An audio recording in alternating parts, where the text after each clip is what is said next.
कहानी की शुरुआत होती है हॉस्पिटल से, जहां हम एक इन्फेक्टेड आदमी को देखते हैं जिसे एक हॉस्पिटल में बीमार होने के कारण रखा गया था। तभी वहां पर एक नर्स आती है जो कि उसे दवा खिलाने के लिए आई थी, और जैसे ही नर्स उसके पास आती है तो फिर वो इन्फेक्टेड आदमी उल्टियां करने लगता है। अब देखते ही देखते वो नर्स के ऊपर अटैक कर देता है। नर्स चिल्लाकर बाकी स्टाफ वालों को वहां पर बुलाती है, लेकिन वो आदमी इतना खूंखार होता है कि वहां पर आए हुए सभी नर्स और स्टाफ को बुरी तरीके से खत्म कर देता है। इसके बाद हम शहर के एक स्ट्रीट क्लब को देखते हैं जिसे ब्लू जैन नाम की एक लड़की चलाती है। दरअसल ब्लू बहुत ही सालों से इस क्लब में काम किया करती थी और उसने बहुत ही मेहनत से पैसे जोड़कर इस क्लब को ही खरीद लिया और अब वो खुशी खुशी इस क्लब को चलाती है। और इसी दौरान वो अपने वर्कर्स का भी बहुत ही ज्यादा ख्याल रखती है। उसका मैनेजर श्रेमी उस क्लब को मैनेज करता है और साथ ही वो ब्लू को भी बहुत ही ज्यादा पसंद करता है। लेकिन ब्लू की पहले से ही शादी हो चुकी थी और उसका हस्बैंड लुकस एक एक्सीडेंट में मारा गया था, जिससे ब्लू बहुत ही ज्यादा प्यार किया करती थी और इसलिए वो अब दोबारा शादी नहीं करना चाहती है। उसका एक बेटा भी होता है जिसका नाम लोगन है और उसी स्ट्रीट क्लब में बहुत ही खूबसूरत लड़कियां काम किया करती थी।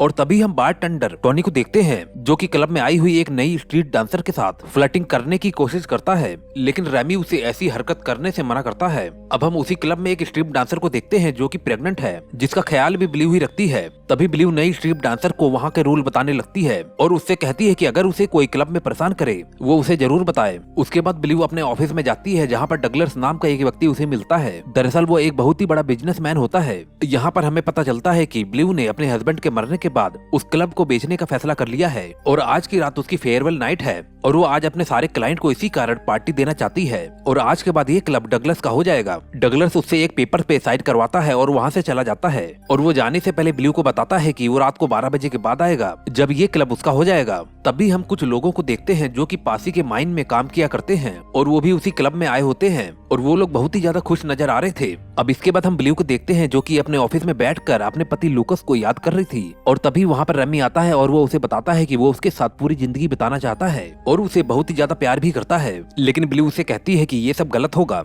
यहाँ पर हमें पता चलता है कि रेमी ब्लू का सबसे अच्छा दोस्त था और यही कारण है कि वो ब्लू को प्रोटेक्ट करने के लिए हर समय उसके आसपास रहता है। इस दौरान वो ब्लू को भी पसंद करने लगता है। इसी दौरान हम उन्हीं वर्करों को देखते हैं जो कि बहुत ही ज्यादा खुश थे और वहाँ पर मौजूद एक वेट्रेस को खाने का ऑर्डर दे रहे थे। तभी एक वर्कर अपने साथी से माइन के बारे में बात करने लगता है, लेकिन उसका एक दोस्त रोकता है और चुप करा देता है। ऐसा लगता है कि माइन को लेकर उनके बीच कुछ राज छुपा हुआ है। इस कारण ही उसका दोस्त उसे चुप करा देता है और उसे कहता है कि हमें यहाँ पर माइन के बारे में कोई भी बात नहीं करनी चाहिए। अब परेशान ब्लू क्लब से बाहर आती है जहाँ पर वो देखती है कि 2 लड़के उसकी बाइक से छेड़छाड़ कर रहे होते हैं और वो उन्हें ऐसा करने से रोकती है, लेकिन उनमें से एक लड़का उस बाइक को खरीदना चाहता है। लेकिन ब्लू उस बाइक को नहीं बेचना चाहती थी क्योंकि वो बाइक उसकी हस्बैंड की थी। तभी ये बात सुनकर वो लड़का उसका मजाक उड़ाने लगता है। ब्लू अपने पास रखे हुए बेसबॉल से उसे फेंक कर मार देती है, जिससे उस लड़के का दांत टूट जाता है। दरअसल ब्लू एक बेसबॉल प्लेयर हुआ करती थी। अब लड़का भी बड़े गुस्से में आ जाता है और ब्लू के ऊपर अटैक करने के लिए उसके पीछे जाता है, लेकिन ब्लू जल्दी से क्लब के अंदर आ जाती है। तभी वो लड़का भी क्लब के अंदर आ जाता है, लेकिन एक माइन वर्कर उस लड़के को रोकता है। वो वर्कर उस लड़के को क्लब के बाहर फेंक देता है।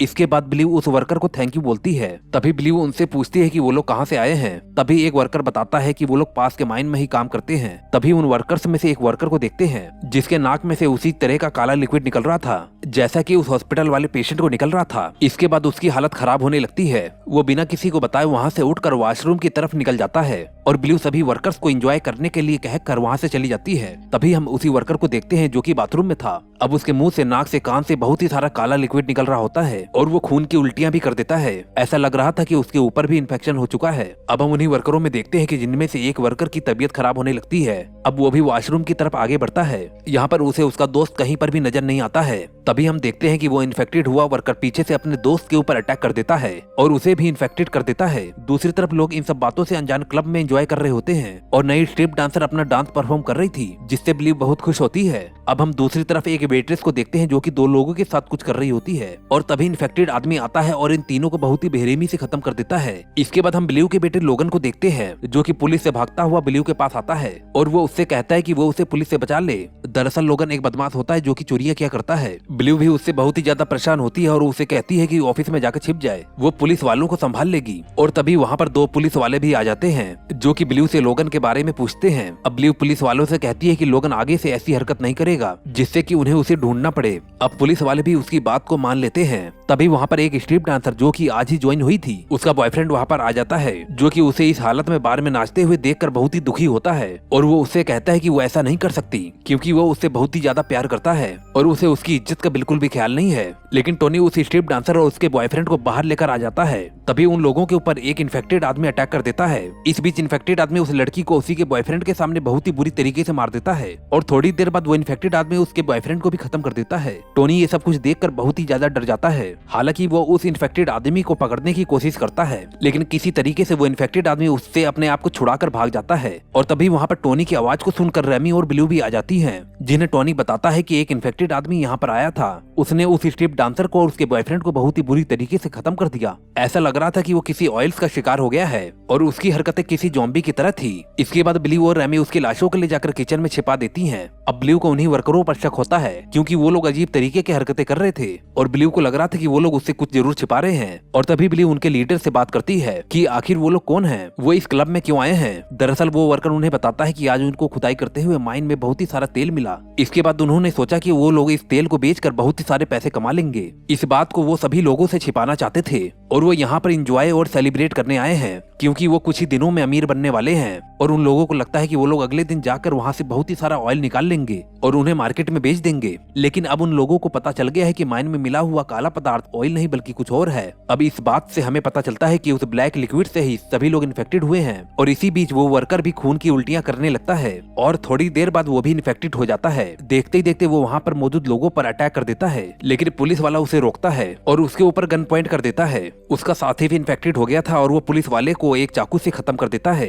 अब इसके बाद हम ब्लू के बेटे लोगन को देखते हैं जो कि अपने ऑफिस में ही एक वेट्रेस के साथ कुछ कर रहा होता है और तभी वहाँ पर एक इन्फेक्टेड वर्कर आ जाता है। उस वेट्रेस को बड़ी ही बेरहमी से उसके सामने खत्म कर देता है और उसके बाद लोगन अपने पास से एक गन निकालता है और उस इन्फेक्टेड आदमी को शूट कर देता है और जिससे वो वहीं पर जमीन पर गिर जाता है। इसके बाद वो भागते हुए ऑफिस से बाहर निकलता है जहाँ पर उसे और भी इन्फेक्टेड लोग दिखाई देते हैं जिन्हें वो उसी गन से शूट कर देता है। मौका देखकर क्लब में सारे मौजूद लोग वहाँ से भाग जाते हैं, लेकिन ब्लू और उसके साथी जो वहाँ पर काम करते थे वहीं पर ही रहते हैं क्योंकि क्लब में काम करने वाले ज्यादातर लोगों को नहीं पता था कि आखिर क्लब में क्या चल रहा है। इसके बाद हम टोनी को देखते हैं जो कि किचन में जाता है जहाँ पर उसकी हरकतें इन्फेक्टेड आदमी की तरह लग रही थी और हम देख पाते हैं कि उसकी आंखें भी अब काली पड़ चुकी हैं और उसके चेहरे से भी वही काला लिक्विड निकल रहा होता है और देखते ही देखते वो किचन में मौजूद एक आदमी के ऊपर अटैक कर देता है जिसे बहुत ही भयानक तरीके से खत्म कर देता है। वहाँ पर मौजूद सभी लोग उसे ऐसा करते हुए देखकर बहुत ही बुरी तरीके से डर जाते हैं। इसके बाद हम रेमी को देखते हैं जो कि ब्लू को बताता है जो कि चेंजिंग रूम में जाकर सभी क्लब डांसर को सावधान करे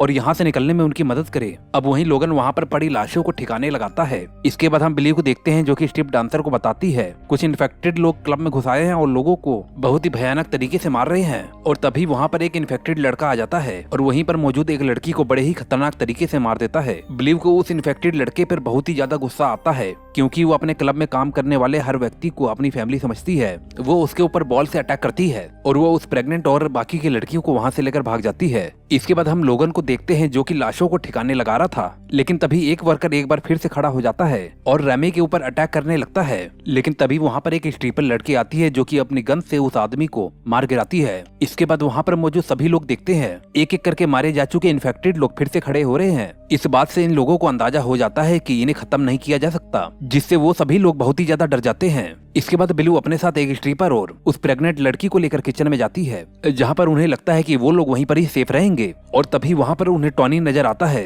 और ब्लू को लगता है कि शायद वो अभी भी उसी क्लब में मौजूद था जो कि प्रेग्नेंट लेडी पर अटैक कर देता है। तभी ब्लू देखती है कि टोनी भी पूरी तरीके से इन्फेक्टेड हो चुका है और अब वो उसे बेसबॉल बैट की मदद से खत्म करने लगती है, लेकिन तभी टोनी उस पर अटैक कर देता है और उसे मारने लगता है। लेकिन तभी एक लड़की ब्लू की मदद करती है और वो दोनों वहीं पर उसे घायल कर देते हैं और इसके बाद वहाँ पर मौजूद सभी लोग उस क्लब से बाहर निकलने के लिए किसी तरीके से प्लान बनाते हैं और सभी लोग उसी किचन में इकट्ठा हो जाते हैं और जहाँ पर वो लोग उन्हीं लाशों को देखते हैं जिन्हें इन्फेक्टेड लोगों ने खत्म कर दिया है। लाशों को देखकर सभी लड़कियां रोने लगती हैं और उन्हें बहुत ही ज्यादा डर भी लग रहा था, लेकिन रेमी और ब्लू बड़ी हिम्मत दिखाते हैं और किसी तरीके से वो इन लड़कियों को यहाँ से बचाकर निकालने वाले थे और वहाँ पर पड़ी हुई गन्स को अपने साथ ले लेते हैं। लेकिन टोनी एक बार फिर से जिंदा हो जाता है जो कि एक रोड से एक स्ट्रिपर को खत्म कर देता है।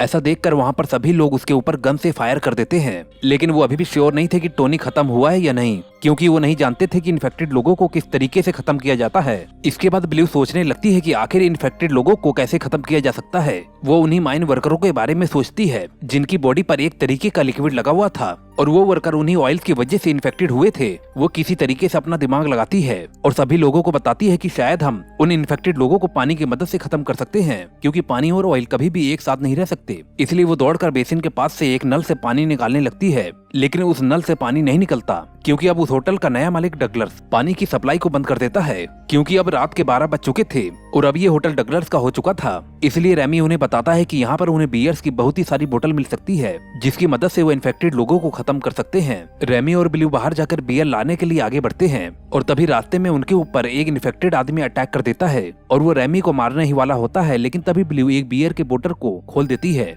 और उस बोतल की बियर उस इन्फेक्टेड आदमी के ऊपर जाकर गिरती है और जिसकी वजह से वो इन्फेक्टेड आदमी वहीं पर ही मारा जाता है। लेकिन एक इन्फेक्टेड आदमी अपने हाथों में चाकू लिए रेमी के गले पर मार देता है, जिससे रेमी की वहीं पर ही मौत हो जाती है। इसे देखकर ब्लू को बहुत ही ज्यादा गुस्सा आता है और वो अपनी बॉल से उस इन्फेक्टेड आदमी पर अटैक कर देती है और एक बियर को उसी के चेहरे पर डाल देती है, जिससे वो इन्फेक्टेड आदमी भी वहीं पर ही मारा जाता है। जिसके बाद हम होटल के अंदर मिस्टर डगलर्स को देखते हैं, जो कि अपने साथ कागजात लेकर वहाँ पर पहुंचा था, जो कि क्लब का असली मालिक बन चुका था। वो ब्लू को बताता है कि वो अब इस होटल का पूरी तरीके से मालिक बन चुका है और वो ब्लू को कहता है कि तुम्हें अब यहाँ से जाना होगा। अब ब्लू उसे बताती है कि उसने ये होटल क्यों खरीदा था, क्योंकि उसे लगता था कि शायद इस होटल के नीचे बहुत ही सारा तेल है, जिसे पाकर वो बहुत ही अमीर हो जाएगी। उसकी ये बातें सुनकर डगलस उसे बताता है कि वो बिल्कुल सच कह रही है, इस होटल के नीचे बहुत ही सारा ऑयल है और वो इसी कारण इस होटल को खरीदने में रुचि रख रहा था। लेकिन तभी वहाँ पर एक इन्फेक्टेड आदमी आता है, जो कि अपने साथ एक चैन शो लेकर आया था। वो चैन शो से डगलस के ऊपर अटैक करता है, जिससे डगलस की वहीं पर ही मौत हो जाती है। इसके बाद इन्फेक्टेड आदमी ब्लू को खत्म करने के लिए आगे बढ़ता है, लेकिन ब्लू किसी तरीके से अपने आप को बचाकर वहाँ से भाग जाती है। दूसरी तरफ हम उस प्रेग्नेंट लड़की और लोगन को देखते हैं। प्रेग्नेंट लड़की को दर्द होने लगता है और अब किसी भी टाइम उसकी डिलीवरी हो सकती है। लोगन सोचता है कि वो इस लड़की को यहाँ से हॉस्पिटल तक नहीं ले जा सकता और वो किसी तरीके से उस लड़की की डिलीवरी वहीं पर ही कर देता है, जिसकी एक बेबी गर्ल पैदा होती है। अब वहीं पर एक इन्फेक्टेड आदमी आ जाता है, जो कि उस लड़की को वहीं पर घायल कर देता है, जो कि अभी अभी माँ बनी थी। अब लोगन वहीं पर ही पड़ी एक बियर की मदद से उस इन्फेक्टेड आदमी को खत्म कर देता है और वो उस लड़की के पास जाकर उसे संभालने की कोशिश करता है, लेकिन अब वो लड़की मरने वाली होती है, जो कि लोगन को कहती है कि वो अब उसकी बच्ची का ख्याल रखेगा। दूसरी तरफ अब हम ब्लू को देखते हैं, जो कि क्लब से बाहर आ जाती है, जहाँ पर उसे वही लड़का नजर आता है जो कि उसकी गाड़ी के साथ छेड़छाड़ कर रहा था और वो उसके ऊपर अटैक करने की कोशिश करता है, लेकिन ब्लू उसे वहीं पर ही घायल करके उसे नीचे गिरा देती है। लेकिन अब वो लड़का एक बार फिर से खड़ा हो जाता है और तभी लोगन वहाँ पर अपनी कार लेकर पहुंच जाता है और उस लड़के को हिट कर देता है, जिससे एक बार वो लड़का फिर से वहीं पर नीचे गिर जाता है और लोगन उसके ऊपर बाथरूम कर देता है, जिससे उसकी पूरी बॉडी जलने लगती है और वो इन्फेक्टेड आदमी भी मारा जाता है। इसके बाद वो उस क्लब को आग लगा देता है ताकि वहाँ पर मौजूद सभी इन्फेक्टेड लोग एक साथ मारे जाएं और वो दोनों अपनी बाइक पर बैठकर जाने लगते हैं। अब रास्ते में हम लोगन की नाक से उसी लिक्विड को निकलते हुए देखते हैं। इस बात से अब हम लोग समझ जाते हैं कि लोगन भी अब इन्फेक्टेड हो चुका है, जो कि अपने हाथ में रखी हुई उस छोटी सी बच्ची को गाड़ी से नीचे फेंक देता है और अब ये स्टोरी यहीं पर ही खत्म हो जाती है। अगर आपको थोड़ी सी भी स्टोरी पसंद आई हो तो कृपया करके चैनल को लाइक जरूर कर देना। Okay bye.